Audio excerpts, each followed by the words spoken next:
Պարոն Դանելյան, դուք ինչ ակնկալիքներ ունեք այս եվրակառույցներից, ընդհանրապես Հայաստանում քաղբանտարկյալների հետ կապված, որովհետև տարիներ շարունակ բարձրաձայնում ենք, խոսում ենք, բայց որևէ արդյունք գոնե այդ ուղղությամբ չենք ստացել եւ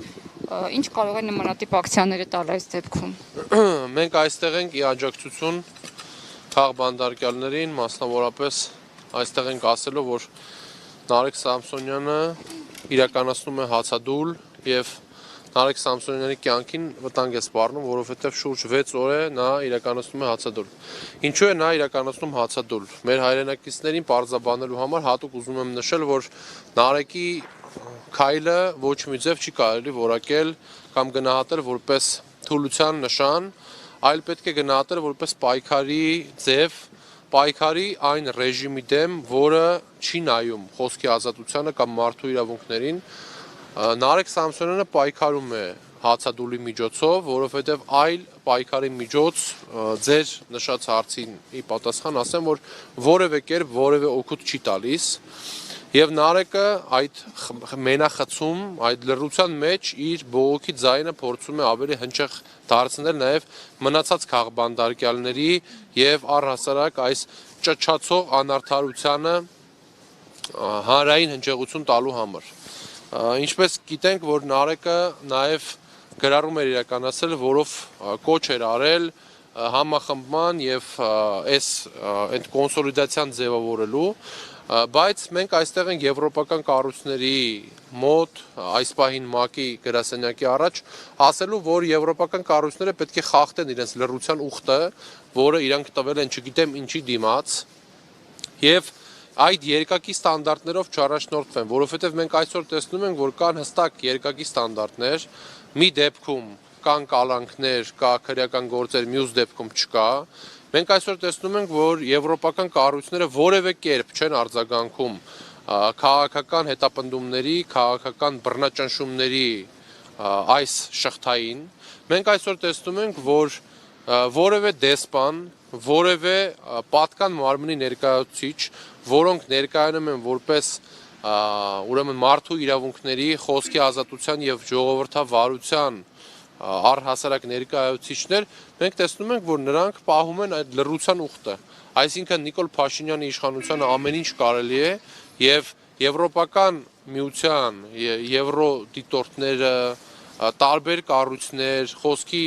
ուրեմն մարդու իրավունքների պաշտպանության միտված կառույցներ, որոնք պետք է պաշտպանեն մարդու իրավունքները, որոնք պետք է պաշտպանեն այն գաղափարները, ժողովրդավարական այն արժեքները, որի համար տասնյակ տարիներ Եվրամիությունը պայքարել է, այսօր տեսնում ենք, որ Հայաստանում դրանք առ ոչինչ են եւ ոչ մի ձև չեն պաշտպանվում։ Դրա համար մենք այսօր այստեղ ենք, որ հանձնենք առաջի հերթին նամակներ եւ ասենք, որ մեր քաղբանտարկյալների համար այո, մենք էլ փողոցում ենք պայքարում եւ Նարեկի պայքարը նա միայնակ չի տանում։ Մենք այստեղ նրա կողքին պայքարում ենք, ասում ենք այն իրականությունը, որը կա եւ վստահաբար պետք է փաստել, որ ընդհանուր առմամբ միասնական պայքարն է, որ հնարավորություն կտա վերաիմաստավորելու այս կործանարար ընթացքը։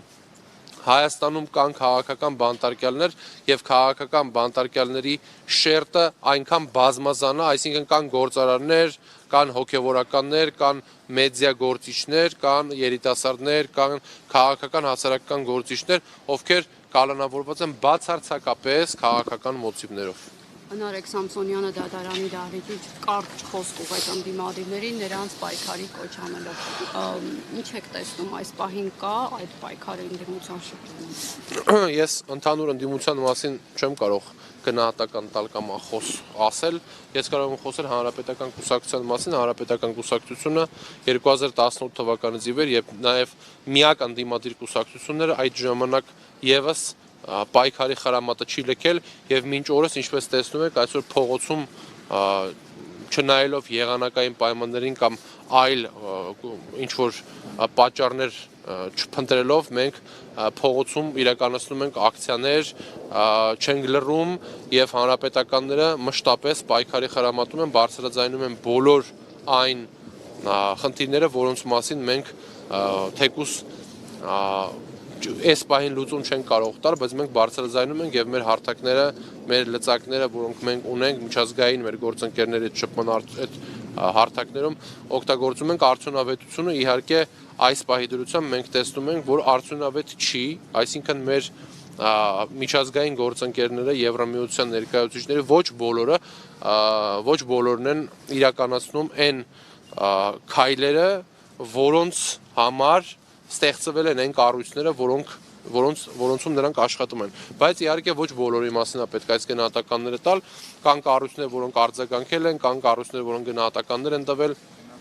կան եվրոպական կառույցներ, որոնք մատնանշել են եւ արձանագրել են, որ Հայաստանում այո կան քաղաքական բանտարկյալներ, հնարավոր է հրաժարվել այս ընթացքից, այո հնարավոր է կասեցնել այս ընթացքը, այո հնարավոր է միայն միասնականությամբ, սևերի սպիտակների այս հասարակությունը վերաձևակերպելու, սոսնձելու, միասնական դարձնելու եւ հրաժարվելու այս